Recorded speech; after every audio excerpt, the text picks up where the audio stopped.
আর কিছু বাকি আছে, বাড়িতে ফিরতে হবে না? কথাটি বলেই মেঘালয় আর চোখে তাকায় আলোর দিকে। আলোর নাকের পাটা ফুলে আছে, চোখের চাহনি দিয়ে পারছে না ফিওনাকে ভস্ম করে দেয়। মেঘালয়ের ইচ্ছে করলো হো হো করে হাসতে, কিন্তু তার বউটা যে এক সমান অভিমানের পাহাড় বুকে বয়ে বেড়াচ্ছে, সেখানে নতুন করে এক চিমটি অভিমান বাড়ানো কি ঠিক হবে? তাই নিজেকে সংযত রাখা উত্তম সিদ্ধান্ত। রিনি সামান্য এগিয়েছে, আলোর কাঁধে হাত রেখে বলল, বাড়িতে চলো। আলো রিনির দিকে ফিরে বলল, তোমরা যাও, আমি আসছি। রিনি আরাফাতের সঙ্গে বেরিয়ে যাওয়ার জন্য পা বাড়ায়। মেঘালয় হাঁটতে শুরু করে। সবাই চলে যাওয়ার পর আলো গিয়ে ফিওনার পাশে দাঁড়ায়। তারপর এক গাল হেসে বলল, বাংলাদেশি ছেলে পছন্দ হবার কারণ কি মিস ফিওনা? আমি তো জানি না, বাট মেঘালয়ের চার্মিং আর কথাবার্তা জাস্ট অসাম। ফিওনার কথাবার্তা মোটেও আলো সহ্য হচ্ছে না, তবুও সহ্য করতে হচ্ছে। আপনাকে পাত্তা দেয় না নিশ্চয়? তুমি কিভাবে জানলে? ভীষণ অবাক হয়ে জিজ্ঞেস করলো ফিওনা। আলো মুচকি হেসে বলল, অনুমান থেকে বললাম। মেঘালয়কে ইমপ্রেস করতে চান? অফকোর্স। উচ্ছ্বাসিত কণ্ঠে ফিওনা আলোকে জবাব দেয়। আলো দীর্ঘশ্বাস ফেলে বলল, তাহলে বাঙালিয়ানা স্বভাব নিজের মধ্যে ইনক্লুড করতে হবে। এসব ওয়েস্টার্ন ড্রেস পরে বড়জোর সিডিউস করতে পারবেন, মন জয় করতে পারবেন না। কিভাবে কি করব আমি? ফিওনা হতাশ ভঙ্গিতে বলল। আলো আশ্বাস দিয়ে ফিওনাকে বলল, বাঙালি নারীদের মতো ড্রেস আপ করুন, রান্না বান্না শিখুন, এরপর গিয়ে মেঘালয়কে আপনার পরিবর্তন দেখান। আমি 100% শিওর সে অবশ্যই আপনার। বাকি কথা কমপ্লিট করার সাহস হয় না আলোর। ফিওনা এগিয়ে এসে আলোকে জড়িয়ে ধরে বলল, তুমি তো মিষ্টি একটা মেয়ে, অথচ আমি ভুল বুঝেছিলাম তোমাকে। ধন্যবাদ তোমাকে আলো। আলো মৃদু হেসে সরে আসে। তারপর আলো বিদায় নিয়ে রেস্টুরেন্ট থেকে বেরিয়ে আসে। মূল ফটক পেরিয়ে সামনে এগিয়ে যেতে দেখা মিলল অনাকাঙ্ক্ষিত মানুষের। আলো হকচকিয়ে যায় মানুষটাকে দেখে। মানুষটা আলোকে দেখে খুব সাধারণ দৃষ্টি নিক্ষেপ করে, অথচ আলোর হৃদয় দ্রুত গতিতে ঢিপ ঢিপ করছে। এমন সময় তীব্র বেগে হাওয়া বয়। বাতাসের তোড়ে আলোর কপালের কয়েক গোছি চুল এলোমেলো হয়ে যায়। ঘাড়ের ওপরে অনাদারে পড়ে থাকা খোপা আর কপালের দুপাশে এলোমেলো কয়েক গাছি চুল যেন আলোর ঐশ্বরিক রূপ বেরিয়ে আসে। মেঘালয় শুকনো দুটো ঢোক গিলে মনে মনে বলল, এতটা আবেদনময়ী কবে থেকে হলে? আমি যে নিজেকে সামলাতে পারছি না। ইচ্ছে করছে তোমাতে মিশে যায়, যেমন করে মেঘ আলোর সঙ্গে মিশে যায়। মেঘালয়ের দৃষ্টি আটকে আছে আলোর মুখের ওপর। সময় যেন থেমে গেছে। চারপাশের সব শব্দ নিঃশব্দ হয়ে গেছে। শুধু তার নিজের হৃদয়স্পন্দনই কানে বাজছে। আলো স্থির হয়ে দাঁড়িয়ে আছে, সে জানে না কেন, কিন্তু মেঘালয়ের এই দৃষ্টি তার ভেতরে কাঁপন ধরিয়ে দিচ্ছে। বুকের ভেতর তীব্র কাঁপনার অজানা এক অনুভূতি ধীরে ধীরে ছড়িয়ে পড়ছে পুরো শরীরে। হাওয়া আবারও দোল খায়। আলো শাড়ির আঁচল উড়ে এসে মেঘালয়ের হাতে ছুঁয়ে যায়। মেঘালয় থমকে যায়। তার আঙুলগুলো অনিচ্ছা সত্ত্বেও আঁচল ধরে ফেলে। দুইজনের চোখ আবারও এক হয়। কেউ কিছু বলছে না, কিন্তু এই নীরবতায় যেন হাজারটা কথার চেয়েও বেশি কিছু বলে দিচ্ছে। হঠাৎ আলো রিনির ডাক শুনে আলো চমকে ওঠে, দ্রুত সরে যায়। আলো অজান্তেই মেঘালয়ের আঙুলের ফাঁক দিয়ে আঁচলটা টেনে নেয়, চোখ নামিয়ে ফেলে, আর এক সেকেন্ডও দাঁড়ায় না, দ্রুত পা চালিয়ে চলে যায়। মেঘালয় স্থির দাঁড়িয়ে থাকে। তার হাত এখনও শূন্য ভাসছে। হাতের দিকে তাকিয়ে মেঘালয়ের ঠোঁটের কোণে একটুখানি হাসি ফুটে ওঠে। তারপর চোখ তুলে আলোর হেঁটে যাওয়ার দৃশ্য দেখছে আর বলছে, পালিয়ে গেলে? কিন্তু এইভাবে কতদিন? রিনিদের বাড়ির সামনে এসে গাড়ি থেমে যায়। সবাই গাড়ি থেকে নেমে আসে। আলো সবার আগে হাঁটতে শুরু করে। ফিওনার ব্যাপারটা ওর মাথা থেকে সরতে চাইছে না। এদিকে আরাফাত সবার চক্ষুর আড়ালে রিনির হাতটা ধরে ফিসফিস করে বলল, আজকের রাতটাও আমার নির্ঘুম কাটবে। জানি না ঠিক কবে আমার গভীর ঘুমে তুমি নামক টনিক আমার কাছে এসে ধরা দেবে। কথাগুলো বলার সময় আরাফাত রিনির হাতের পিঠে চুমু দেয়। রিনি ভীষণ লজ্জা পাচ্ছে। আরাফাত সরে দাঁড়ায়। তারপর রিনির কানের পাশের চুলগুলো আলতো করে ছুঁয়ে বলল, আমার বিদায় বেলায় দুটো সুন্দর শব্দ বলো তো রিনি। রিনি আরাফাতের চোখের দিকে তাকায়। চোখ দুটোতে কি যেন খুঁজছে। তারপর আরাফাতের চোখের দিকে তাকিয়ে বলল, আপনি সুন্দর। ব্যাস, দুটো শব্দ বলার পর রিনি যেন 1 সেকেন্ডের মধ্যে হাওয়ায় মিশে গেছে। রিনির কাছ থেকে এমন দুটো শব্দ শোনার পর আরাফাত নিজেকে সামলে ওঠার পর রিনিকে খুঁজছে, অথচ তার বউটা পালিয়ে গেছে। কি মনে করে রিনির ঘরের বারান্দার ওপর চোখ পড়ল, দেখল রিনি দাঁড়িয়ে আছে। আচমকা ফিক করে হেসে ফেলল আরাফাত। নিজের ঠোঁট জোড়ার ওপরে ডান হাতে দুটো আঙুল রেখে চুমু খেয়ে রিনির উদ্দেশ্যে ছুড়ে দিল উড়ন্ত চুমু। রিনি ভীষণ লজ্জা পেয়ে বুকের বাঁ পাশে হাত রেখে নিজের ঘরে চলে গেল। আরাফাত হাসতে হাসতে পেছনে ফিরতে মেঘালয়ের মুখোমুখি হয়। আচমকা মেঘালয়কে দেখে আরাফাত থতমত খেয়ে বলল, মানে আসলে? শুভরাত্রি আরাফাত। মেঘালয় আর 1 মিনিট দেরি করল না, সেখান থেকে দ্রুত পা চালিয়ে সামনে এগিয়ে যাচ্ছে।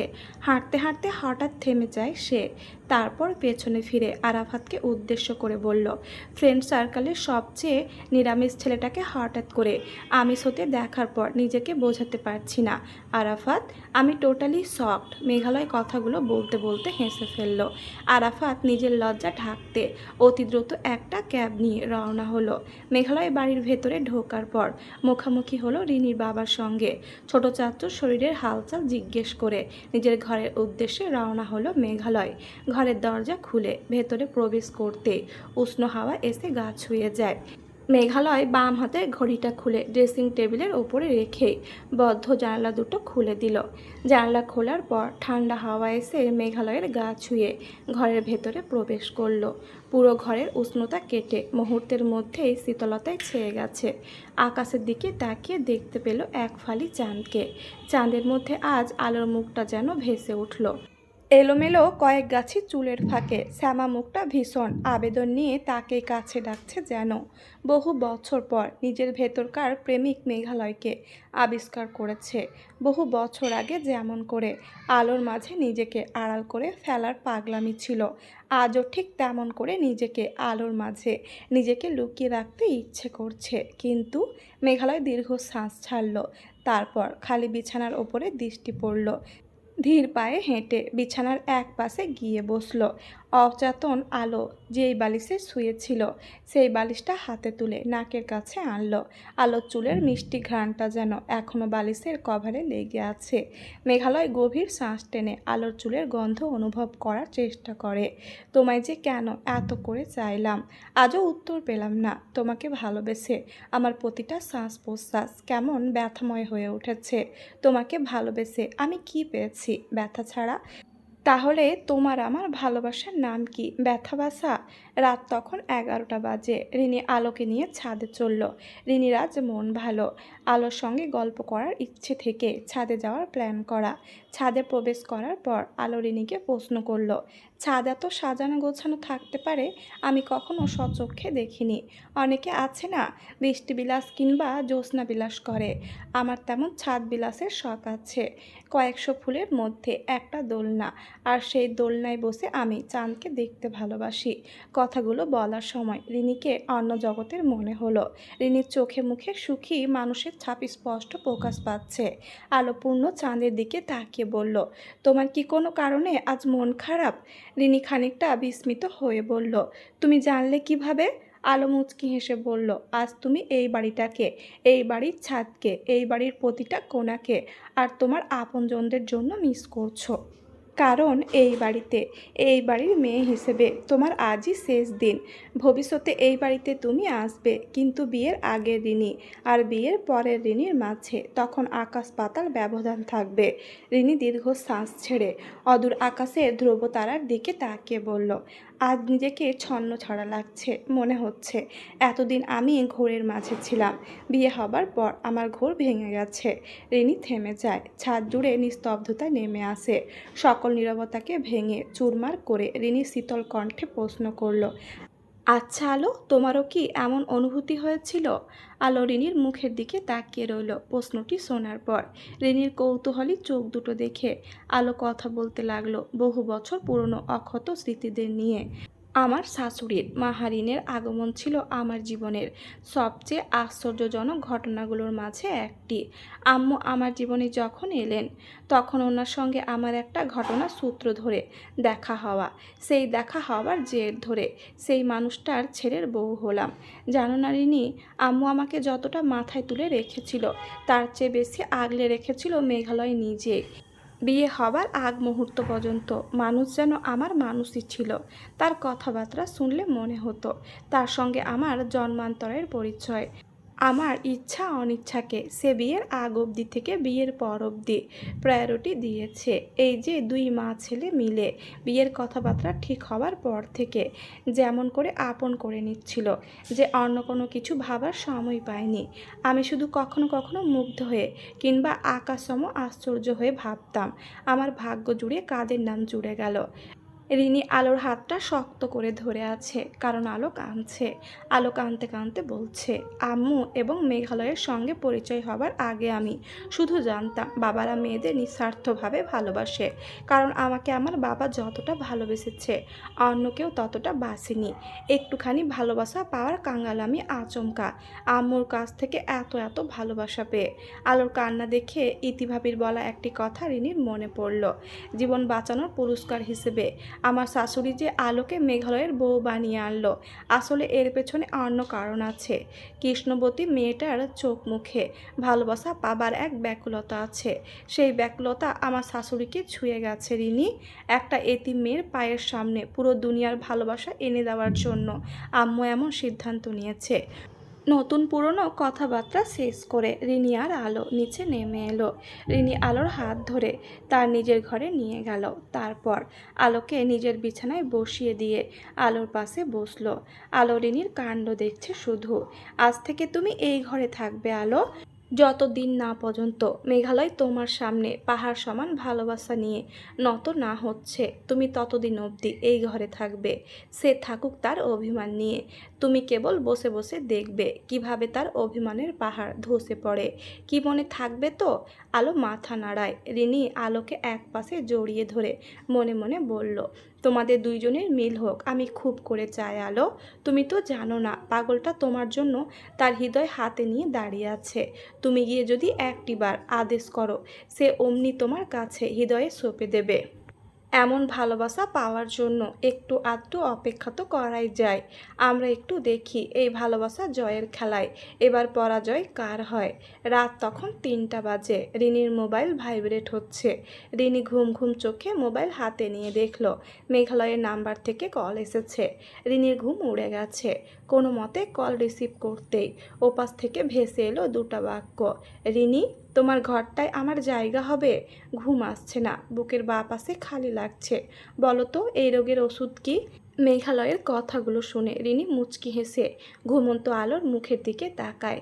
তারপর ধীর পায়ে বিছানা থেকে নেমে রুমের দরজা খুলে বের হয়ে যেতে যেতে মেঘালয়কে বলল, তোমার রোগের ওষুধের নাম হচ্ছে আলো। সকাল দুপুর রাতে 3 বেলা আলো নামক ওষুধের ডোজ নেওয়ার জন্য তোমাকে অনুরোধ করা হলো। আমি গরিব মানুষ, আপাতত রাতের ডোজ কমপ্লিট করতে পারবো। ইনশাল্লাহ অতি শিগগিরই যখন আমার দুর্দশা কেটে যাবে, তখন অবশ্যই সকাল দুপুর রাতের ডোজ কমপ্লিট করব। মেঘালয়ের ঠাট্টার সুর মেশানো কথা শুনে রিনি হো হো করে হেসে ফেলল। হাসতে হাসতে রিনি খেয়াল করলো মেঘালয় দাঁড়িয়ে আছে। রিনি মোবাইল কান থেকে সরিয়ে মেঘালয়ের সামনে গিয়ে হাসতে হাসতে আস্তে করে বলল, দেখো আবার ওষুধ গ্রহণ করতে গিয়ে ধরা না পড়ো। মেঘালয় রিনিকে কিছু না বলে রিনির ঘরে ঢুকে পড়ল। পূর্ণ চাঁদের আলো আংশিকভাবে ঘরটাকে আলোকিত করে রেখেছে। চাঁদের আলোর সাহায্য নিয়ে মেঘালয় তার ব্যক্তিগত আলোকে খুঁজে পেল। বিছানার যেই পাশে আলো ঘুমিয়ে আছে ঠিক সেই পাশে গিয়ে মেঘালয় বিনা শব্দ করে বসলো। তারপর আলোর ঘুমন্ত মুখের দিকে তাকিয়ে রইল। তাকিয়ে থাকতে থাকতে মেঘালয় নিজের ওপর নিয়ন্ত্রণ হারিয়ে ফেলল। আচমকা আলোর ডান হাত তুলে হাতের পিঠে চুমু খেয়ে বসলো। এমন সময় আলো ও মা গো চোর বলে গলা ফাটিয়ে চিৎকার করে বসলো। মেঘালয় হতভম্ব হয়ে তড়িঘড়ি করে আলোর হাত ছেড়ে দিয়ে ঘর থেকে বের হওয়ার জন্য উদ্ধত হওয়ার সময় তার কপালের সঙ্গে দরজায় বাড়ি খেলো। আহ! শব্দ বের হবার আগেই নিজেকে সামলে বের হয়ে গেল এই ঘর থেকে। এদিকে আলোর চিৎকার শুনে তার মেঘালয়কে ওভাবে বেরিয়ে যেতে দেখে রিনি বুঝে ফেলল ঘটনা কি হতে পারে। তবুও তো আলোর কাছ থেকে জানতে পারলে ভালো হয়। যেই ভাবা সেই কাজ, অতি দ্রুত আলোর কাছে চলে যায় রিনি। আলো বেচারি ভয় পেয়ে রিনিকে বলছে, একটা চোর এসে আমার হাত হাতিয়েছে স্বর্ণের চুড়ি নেওয়ার জন্য। আমি তো ভয়ে বেচারি বাকি কথা বলতে পারছে না। এদিকে রিনি বহু কষ্টে নিজের হাসি থামিয়ে রাখার চেষ্টা করছে। আহ বেচারা মেঘালয়, শেষমেশ কিনা রাতের আঁধারে বউকে লুকিয়ে চুরিয়ে ভালোবাসতে এসে চোর উপাধি পেতে হলো। এদিকে নিজের ঘরের দরজা বন্ধ করেই মেঘালয় কপালে হাত দিয়ে দাঁড়িয়ে থাকে। কপাল ফুলে গেছে। ধুর, আমি কি করতে গেলাম। আয়নার সামনে গিয়ে নিজের দিকে তাকায়। তারপর বলল, বা মেঘালয় খুব ভালো, নিজের বইয়ের ঘরে ঢুকে চোরের মতো কাজ করে এখন চোর উপাধি পেয়ে গেছো। নিজেই নিজের মাথায় হালকা চাপড় দেয়, কিন্তু পরের মুহূর্তেই তার ঠোঁটের কোণে হাসি ফুটে ওঠে। তবুও হাতটা চোখ বন্ধ করে সেই মুহূর্তটা মনে করে। আলোর হাতে নরম স্পর্শ, তার গায়ের মিষ্টি ঘ্রাণ। মেঘালয় ধীরে বলে, আর একবার, শুধু একবার কাছে পেলে তোমাকে। কথাটা শেষ না করেই থেমে যায়, চোখ খুলে ফেলে। না, আর না। নিজেকে কড়া গলায় বলে, ওর অভিমান ভাঙার আগে আমি এক পাও এগোবো না। কিন্তু হৃদয় যেন তার কথা মানতে নারাজ। দীর্ঘ শ্বাস ফেলে বিছানায় গিয়ে শুয়ে ঘুমানোর চেষ্টা করছে। পরদিন সকালে নাস্তার টেবিলে মেঘালয়ের ফোলার কপালের দিকে তাকিয়ে ফিক করে হেসে ফেলল রিনি। রিনির হাসি দেখে মেঘালয় চোখ পাকিয়ে তাকায়, আর আলো ওদের দুজনের কাণ্ড দেখে বোকার মতো তাকিয়ে আছে। মানুষটার কপাল ফুলল কি করে? ইস, অনেক ব্যথা পেয়েছে নিশ্চয়। রিনিটাও না কই বরফ এনে দেবে তা না, হিহি করে হাসছে। আলোর মন পড়ছে মেঘালয়ের জন্য, আর হাজারটা বকা বর্ষণ হচ্ছে রিনির নামে।